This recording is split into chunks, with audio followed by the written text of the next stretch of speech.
Good morning student. BEd second year के लिए रसायन शिक्षण शास्त्र की ऑनलाइन क्लास में आपका स्वागत है।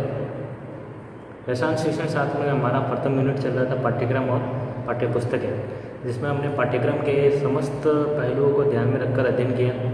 पाठ्यक्रम की परिभाषा, पाठ्यक्रम का अर्थ, फिर पाठ्यक्रम के सिद्धांत, पाठ्यक्रम का वर्गीकरण, पाठ्यक्रम के सोपान, फिर विभिन्न तरह की संस्थाएं जैसे निफिल्ड आई, माध्यमिक शिक्षा बोर्ड आई, कोठारी आयोग है, इनके बारे में हमने अध्ययन किया है कि उन्होंने पाठ्यक्रम के बारे में क्या क्या सुझाव दिए और इन सुझावों को कैसे उन्होंने अपने समय में अप्लाई किया। तो आज हमारा मुख्य टॉपिक रहेगा जो वर्तमान में जो रसायन विज्ञान का पाठ्यक्रम है उसमें कौन कौन से दोष पाए जाते हैं, उसमें कौन कौन से दोष पाए जाते हैं और उनमें कौन कौन सा विवरण दिया गया है कि वर्तमान पाठ्यक्रम में कौन कौन से दोष थे। तो इसमें सर्वप्रथम माध्यमिक शिक्षा बोर्ड ने इसमें दोषों का वर्णन किया, फिर कोठारी आयोग बनाया गया, उसमें दोषों का वर्णन किया, नई शिक्षा नीति आई, उसमें भी कई दोष थे। तो उन दोषों का हम वर्गीकरण करेंगे और दोषों को सुधारने के लिए जो सुझाव दिए गए उनको अध्ययन करेंगे। ठीक है, तो प्रथम बार ये देखा गया है कि वर्तमान का जो पाठ्यक्रम रसायन विज्ञान या किसी भी विज्ञान विभाग का जो पाठ्यक्रम है वो एक तो अपूर्ण है, ठीक है, और सैद्धांतिक ना हो, प्रैक्टिकल ना होगा, प्रायोगिक ना होगा, सैद्धांतिक है। सिर्फ बच्चों को किताबी ज्ञान दिया जाता है और बिल्कुल ही व्यवस्थित तरीके से पाठ्यक्रम नहीं बनाया गया है। सिर्फ साइंस विज्ञान के विषय में सिर्फ बच्चों को किताबी ज्ञान, नियम और सिद्धांत रटाए जाते हैं जो सिर्फ उनको परीक्षा तक ही उपयोगी होते हैं। वो आगे वाले जीवन में, अपने जीवन में एक वैज्ञानिक दृष्टिकोण विकसित नहीं कर पाते और अपने जीवन में उन क्या कहते हैं उन नियमों और सिद्धांतों का उपयोग न कर पाते, जो वैज्ञानिक दृष्टिकोण अनुसंधान के रूप में नहीं पहचान पाते। तो ये कई तरह के दोष होते हैं। तो माध्यमिक शिक्षा बोर्ड ने सर्वप्रथम, माध्यमिक शिक्षा बोर्ड का गठन 1952-53 में हुआ था, जिसने सर्वप्रथम ये बताया कि संकीर्ण पाठ्यक्रम है। संकीर्ण का मतलब छोटा, विस्तृत का मतलब बहुत फैला हुआ। संकीर्ण पाठ्यक्रम का ये उद्देश्य रहेगा कि संकीर्ण पाठ्यक्रम बहुत संकीर्ण होता है, छोटा होता है, सिर्फ सैद्धांतिक तौर पर बालक को सिर्फ नियम और सिद्धांत के आधार पर कराया गया है और उनको दिया गया है। ठीक है, संकीर्ण पाठ्यक्रम है। फिर सेकंड है पाठ्यक्रम किताबी तथा सैद्धांतिक है। सिर्फ किताबों तक ही सीमित किया गया बच्चों को और उनको सिर्फ सिद्धांत ही रटाए गए। ठीक है, सिद्धांतों को ही उनको दिया गया है। फिर आता है श्रमिक और महत्वपूर्ण सहायक सामग्री का अभाव। जो भी इम्पोर्टेंट सहायक सामग्री यूज आती है विज्ञान शिक्षण में और विज्ञान अधिगम में, उनका अभाव रहा। ठीक है, प्राप्त शिक्षण सामग्री यूज नहीं आई, जैसे प्रयोगशाला हुई और भी कई तरह के चार्ट में और कई तरह के उपकरण, इलेक्ट्रॉनिक उपकरण, इंटरनेट पर आधारित उपकरण, ये सब इनमें अपूर्ण रहा और इस पर पूरा असफलता को प्राप्त हुआ। फिर सेकंड है, फोर्थ है प्रायोगिक कार्य व उपकरण उचित समावेश नहीं। प्रायोगिक कार्यों का और उपकरणों का उचित समावेश नहीं, क्योंकि कई जगह हम देखते हैं कि स्कूल में या कॉलेज में विज्ञान शिक्षण के लिए पर्याप्त रसायन विज्ञान की प्रयोगशाला तो होती है लेकिन उपकरण नहीं होते। और यदि उपकरण है तो उनको व्यवस्थित ढंग से पढ़ाने वाला शिक्षक नहीं होता, उनको शिक्षण कार्य या प्रायोगिक समझाने वाला प्रायोगिक शिक्षक नहीं होता है। तो ये कई तरह के दोष उत्पन्न हुए। फिर पांचवा है ये किशोर की आवश्यकता व संतुष्टि का नामात्र संतुष्टि हुई।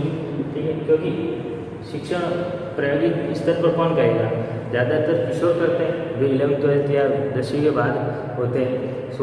12 से 18 वर्ष के आयु वाले वो ज़्यादातर विज्ञान और प्रायोगिक कार्यों का अध्ययन करते हैं। तो उनमें सिर्फ संतुष्ट मास्टर पाठ्यक्रम बना कि हाँ सिर्फ एक संतुष्टि के तौर पर देखा गया, उनकी आवश्यकताओं को पूर्ण न कर पाया। ठीक है, फिर पाठ्यक्रम वर्तमान पाठ्यक्रम पर सिर्फ किस पे आधारित है, परीक्षाओं पर आधारित है, ना कि उनमें कुछ एबिलिटी विकसित करने की या उनमें संवेदनात्मक विकास करने की, मानसिक विकास करने पर बल न देकर परीक्षाओं पर ही बल दिया गया है। ठीक है, ये माध्यमिक शिक्षा बोर्ड में 5 से दोष वर्तमान पाठ्यक्रम में डाले गए। और नेक्स्ट है कोठारी आयोग। कोठारी आयोग की स्थापना 1964-66 में लगभग हुई थी।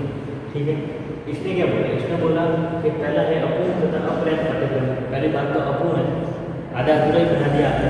ठीक है, लेकिन अपर्याप्त है, बालकों की मानसिक, शारीरिक, अन्य तरह के संवेदनात्मक विकास या पूरी तरह सर्वांगीण विकास के के लिए बिल्कुल अपर्याप्त है और अपूर्ण है। ठीक है, कई चीज़ें ऐसी है जो अनावश्यक रूप से डाल दी गई है, जिनका आगे कोई उपयोग भी नहीं है। ठीक है, और कुछ चीज़ें ऐसी हटा दी गई है जिनका उपयोग बहुत ही है, तो वो शामिल नहीं किया गया है।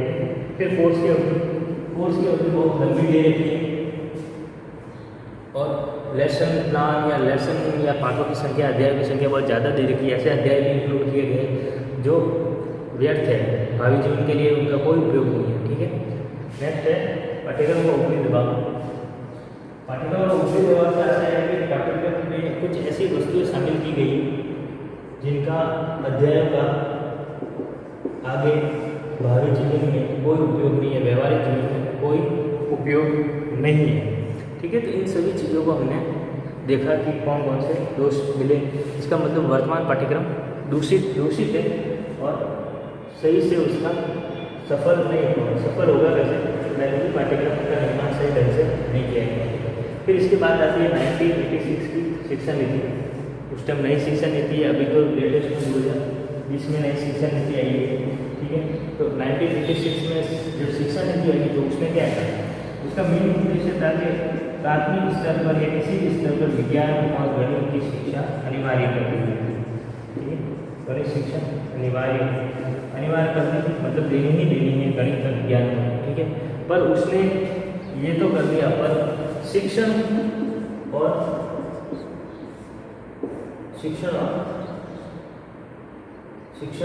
कार्य, अधिगम कार्य, इस पर बल नहीं दिया, पाठ्यक्रम और शिक्षण पर बल नहीं दिया। ठीक है, मतलब उसने पाठ्यक्रम पर बल नहीं दिया और शिक्षण पर बल दिया।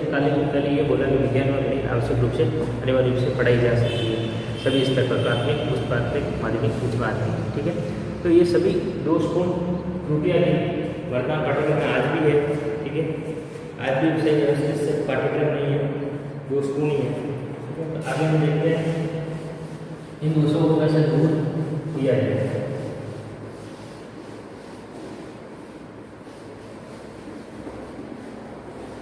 दोषों को कैसे दूर करेंगे,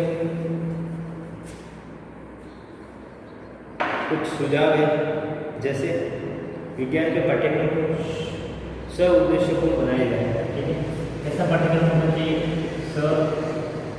उद्देश्य, मतलब उद्देश्य उसके ऐसा पाठ्यक्रम होना चाहिए जिसमें विज्ञान का उद्देश्य नहीं है। विज्ञान का मुख्य उद्देश्य क्या है, छात्रों को प्रकृति से जोड़ना, प्राकृतिक में जो भी क्रमबद्ध और प्रायोगिक अध्ययन हो रहा है उसके बारे में उसकी जानकारी होनी चाहिए। जो लेटेस्ट में वर्तमान में अनुसंधान हुए किसी भी स्तर पर, रसायन शास्त्र में या भौतिक शास्त्र में या जीव विज्ञान में या गणित में जो भी संशोधन हुए, जो भी नए खोजें हुई हैं, जो नए तत्व खोजे गए, उनका समावेश पाठ्यक्रम में हर साल होना चाहिए। ठीक है, नए वैज्ञानिकों की खोजों को डिस्कस करना चाहिए। दूसरा है छात्रों की अवस्था के अनुकूल एवं उनकी अभिरुचि का भी विज्ञान पाठ्यक्रम बनाते समय उचित ध्यान रखें। ठीक है, तो ये तो मेन है, छात्रों की अभिरुचि तथा आवश्यकताओं का ध्यान रखना, क्योंकि हर पीढ़ी में छात्रों की अभिरुचि अलग अलग होती है। हर शताब्दी में, हर दशक में, हर सालों में अलग अलग तरह की मानसिक स्थिति होती है, अलग अलग भौतिक परिवर्तन होते हैं। विज्ञान तो पूर्ण तरह भौतिक परिवर्तनों पर आधारित है। ठीक है, तो ये अभिरुचि के हिसाब से भी पाठ्यक्रम बनाना चाहिए। थर्ड है, विज्ञान के पाठ्यक्रम में सामान्य ज्ञान की अपेक्षा गहन ज्ञान पर ध्यान देना चाहिए, जिससे छात्र परीक्षामुखी न होकर ज्ञानमुखी बने। ठीक है, गहन ज्ञान मतलब सामान्य ज्ञान न देकर सिर्फ तथ्य, नियम, उदाहरण रटाकर नहीं, एक गहन ज्ञान देना चाहिए, उसके बारे में जानकारी देना। जैसे कि कोई भी अपन पढ़ते हैं रसायन विज्ञान तत्वों की जानकारी, तो तत्वों का गहन ज्ञान देना चाहिए कि तत्व क्या चीज़ है, सिर्फ परिभाषा रटाकर नहीं होता है। तत्वों के कई उदाहरण सम्मिलित करने चाहिए, व्यवहारिक जीवन में तत्व कैसे पहचाने उसकी भी जानकारी देनी चाहिए, गहन ज्ञान देना चाहिए, जिससे बालक सिर्फ परीक्षा के लिए न पढ़े, ज्ञान भी विकसित करें, अपना विज्ञान के प्रति ज्ञान भी विकसित करें। नेक्स्ट है, पाठ्यक्रम में व्यक्तिगत विभिन्नता को ध्यान में रखकर इसका निर्माण करना चाहिए और विषय वस्तु को चुनना चाहिए। ठीक है, व्यक्तिगत विभिन्नता बहुत ही इम्पोर्टेंट है। व्यक्तिगत विभिन्नता इसको ध्यान में रखना, प्रत्येक बालक अपनी व्यक्तिगत विभिन्नता रखता है, प्रत्येक बालक की मानसिक सोच को ध्यान में रखते हुए पाठ्यक्रम निर्माण करें। नेक्स्ट है पाठ्यक्रम में कुछ तकनीकी व व्यावसायिक प्रकरणों को सम्मिलित करना चाहिए, साथ ही स्थानीय सुविधाओं के अनुसार सरल प्रकरण को सम्मिलित करना चाहिए।